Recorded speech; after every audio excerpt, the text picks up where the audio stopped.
Hello বন্ধুরা, দেখো আজকে সানডে, আজকে আমার রান্না নেই, আমি রান্না করছি না। কে রান্না করছে না?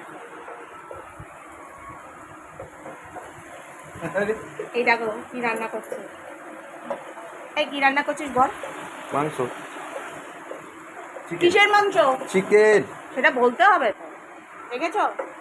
এই হচ্ছে দজ্জাল বউ, কত সুন্দর স্বামী আমার রান্না করছে। দেখো চিকেন করেছে, করতে বসেছে আর কি, চিকেন করছে। চিকেন, একটা চিংড়ি মাছের ভর্তা করেছে, নতুন রেসিপি, নিজের মাথা থেকেই বার করে করেছে। এই দেখো, দেখো দেখেছো? আমি দরজা আমার বরকে দিয়ে খাটাই, খুব খাটাই, রান্না হেভি করে। কে যদি খেতে চাও লুকিয়ে লুকিয়ে বাড়িতে কিন্তু ডাকবে না ওকে রান্না করার জন্য। সৎ সাহস থাকলে এই বাড়িতে আসবে, ও রান্না করবেও, তোমরাও খাবে, আমিও খাবো, গল্পও করবো, বুঝলে? দেখো রান্না করছে, দেখো। তাছাড়া ঘেমে স্নান। কিছু বল।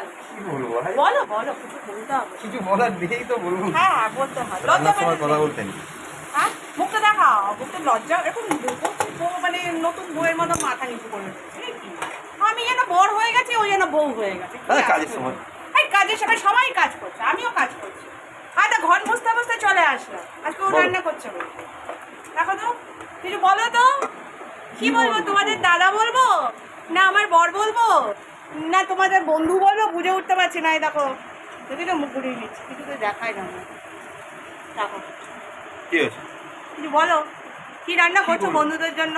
চিকেন করছি। বন্ধুরা খাবে থোড়ি? হ্যাঁ বন্ধুরা খাবে তো, কিন্তু কেউ যদি কারোর ঘরের মধ্যে ডেকে ওকে রান্না করে খাইতে, তার গালের মধ্যে গিয়ে ঠাস করে চড়িয়ে আসবো কিন্তু। সব সস্তাকে এখানে এসে খাবে, ও রান্না করবে, তোমরাও খাবে, আমি, বুঝলে? একা একা চলবে না কিন্তু, বলো বলো। হ্যাঁ বলো। হ্যাঁ ঠিক আছে, অবভিয়াসলি। দেখেছো? আমি কিন্তু খুব দজ্জাল বরকে দিয়ে একদম চিমটি দিয়ে, রাম চিমটি দিয়ে কাজ করিয়ে নিতে পারি। আমার মতো কেউ পারবে না। নিনজা টেকনিক শিখতে হলে দয়া করে কমেন্টসে জানিও, শিখিয়ে দেবো। এই দেখো মুখ দেখো বেচারা।